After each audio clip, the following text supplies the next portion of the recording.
जामनेर तालुक्यातील ताज्या बातम्या व ठळक घडामोडींसाठी पाहत राहा JBN महाराष्ट्र।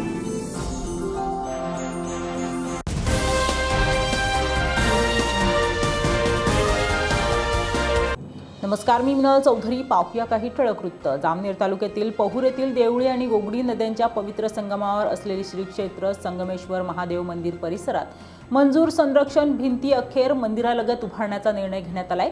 मंदिर ट्रस्टच्या ठाम भूमिकेमुळे हा निर्णय शक्य झालाय। यापूर्वी ही भिंत मंदिरापासून दूर वळवण्याचा प्रयत्न झाल्याची माहिती समोर आली होती, त्यामुळे भाविकांमध्ये संतापाची लाट उसळली होती। ट्रस्टने तीव्र आक्षेप घेत ग्रामपंचायतीकडे भिंत मंदिरालगत उभारण्याची मागणी केली होती। सरपंच व सदस्यांनी पुनर्विचार करून मंदिराजवळ भिंत उभारण्याचा निर्णय घेतला असून शासन अभियंत्याच्या उपस्थितीत कामाला सुरुवात करण्यात आली आहे। दरम्यान मागील वर्षी गोगडी नदीवर पाट उभारण्याचा प्रयत्नही ट्रस्टच्या हस्तक्षेपामुळे थांबवण्यात आला होता।